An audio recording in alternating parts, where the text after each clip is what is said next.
Hey guys, we are looking at Mark chapter 14 today. But before we get in there, it's the last video of the year. So if I don't see you, I just want to tell you Merry Christmas. Hope your family has an amazing Christmas this year, and I hope you get a little bit of a break, a little rest. I know you guys are busy. You got a lot going on, and I'm sure even with family, you got a lot going on. So Merry Christmas. I hope that you guys have an amazing rest of your year, and I'll see you in the new year. But before that, you get me for about 10 more minutes. So I'm going to read it, I'm going to teach it, we'll go from there. So Mark chapter 14, I'm going to kind of work the context in as we go, then I'll apply it at the end. So Mark chapter 14, starting at verse 1. Now the Passover and the festival of unleavened bread were 2 days away, and the chief priests and the teachers of the law were scheming to arrest Jesus and to secretly kill him. But not during the festival, they said, or the people would riot. So the Passover is an annual festival. The Jews had a ton of these festivals where all these people would come from all over the parts of Jerusalem all over the parts of Israel, and even outside of Israel, up in Turkey, down in northern Egypt, and kind of in the surrounding countries. All these disparate Jews who had traveled all over the world. A lot of them would come down to Jerusalem for a festival like this, Passover. Now, this festival is a lot of significance in Jewish culture.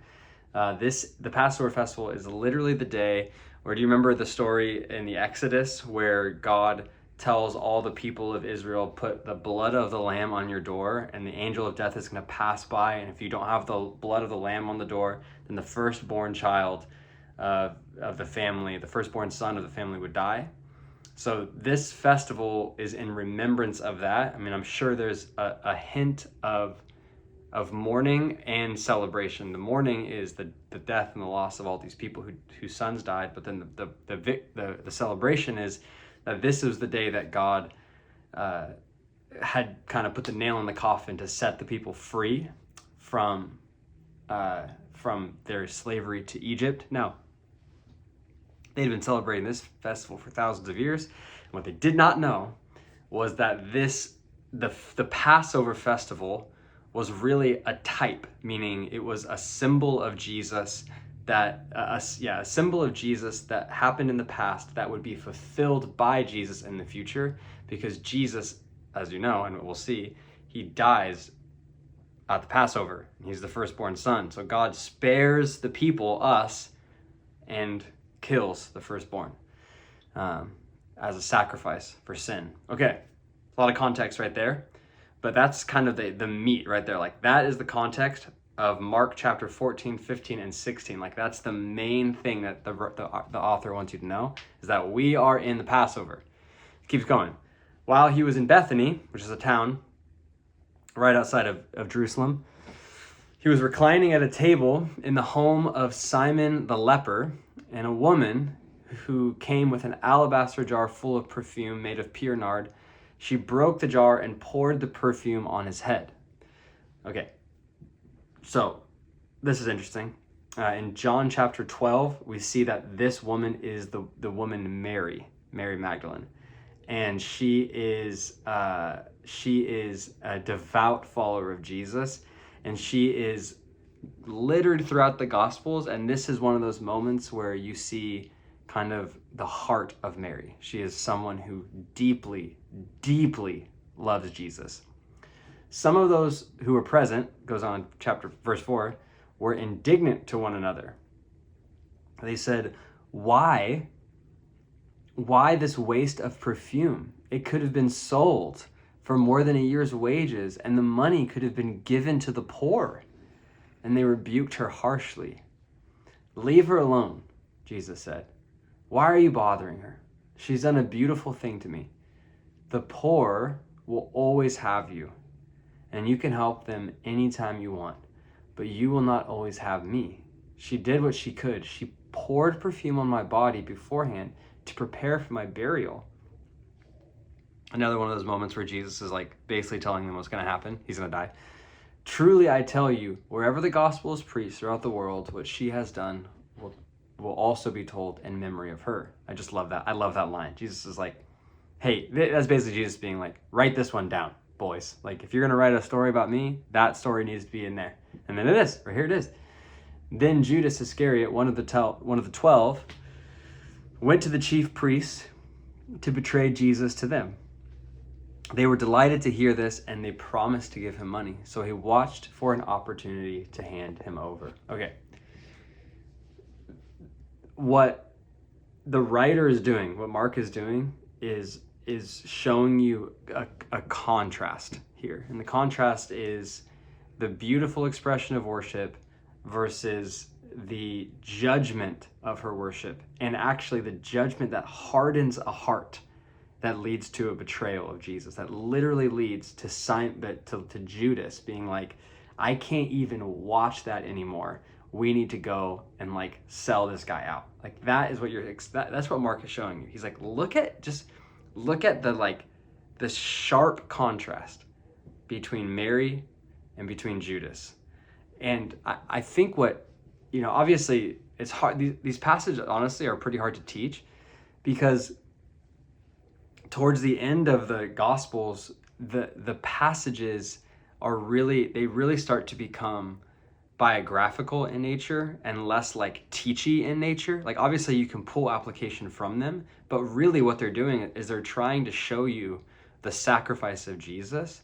And so what you'll realize as we keep going is, like, every single passage that we're reading, like, yes, it has an application point and Jesus is constantly teaching in the midst of everything, but really it's just trying to show us, the reader, what Jesus has done for us, which is become the fulfillment of the Passover. It's becoming this sacrificial lamb on behalf of our sin. That's really what these last few chapters are doing in the Gospel of Mark, and the last ones in Matthew and in Luke and in the Gospel of John. They're just showing you what Jesus has done in order for you to believe. But it doesn't hurt that Jesus teaches us something in this passage.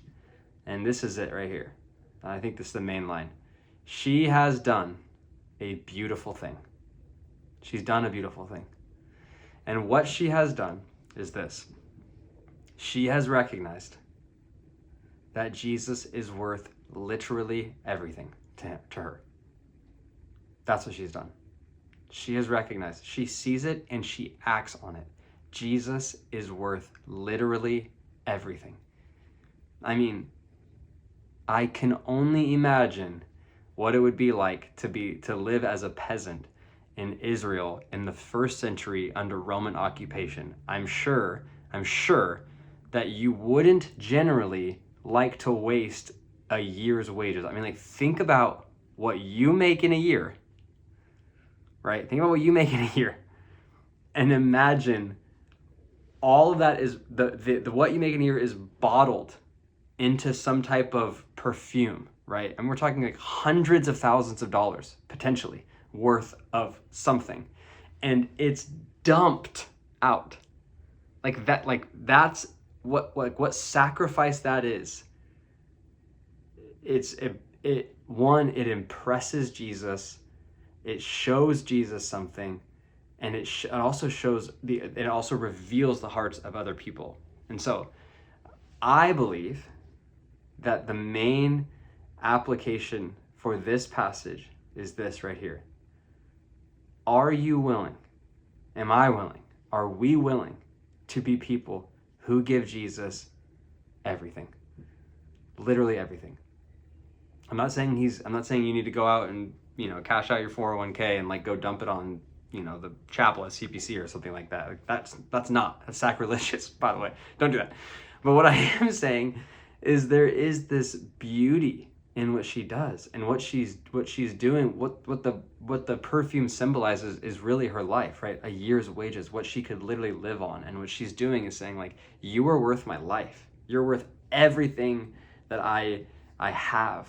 And so for me and for you, this is the call of God right here. Like, this is the call of God. Like, are you willing to sacrifice for the kingdom of God? Are you willing to give your life up for the kingdom of God? Are you willing to make daily choices? Every single day, make a new choice that leads you to becoming more and more a devoted follower of Jesus.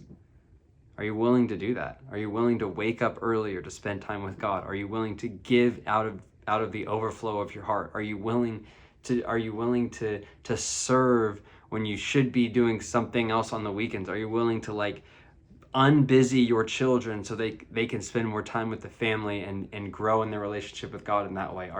Are you willing to take your life, to look at your life, and to literally restructure your life in a way that can reflect the kingdom of God, that can grow your relationship with Jesus?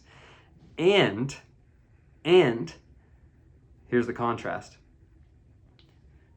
Are you willing to do it even if people tell you you're crazy? Even if people tell you what you're doing, you shouldn't be doing that. Like, that's what Judas and these other guys are doing. They're literally looking at like, you're wasting your money. You could have given it to the poor, right? Like, this always happens. You see this all the time. Like, I hear this all the time. Like, people give money to the church and they're like, well, you could have given it to this other organization and they would have done something with it. It's like, that's not the point. The point, first off, God's not poor. If he can handle it, firstly. Secondly, it's like the heart posture is what matters. Like, giving your time, giving your resources, giving your talent, pouring out your life in order to seek first the kingdom of God and to grow in your relationship with Jesus, and doing it in a way that is so radically different that even the people who are considering themselves Jesus followers, I mean, like, think about that. Like, she's in a room with people who are the most devout Jesus followers, the earliest disciples, and they're calling her crazy for what she's doing. Like, think about how radical her life is. Think about how radical her sacrifice, how radical her generosity, how radical her worship is. That's what she's doing. And so, that's the question.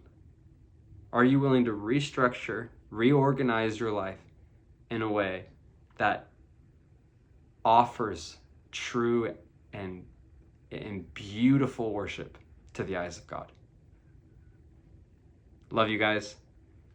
Enjoy your Christmas, and I'll see you next year.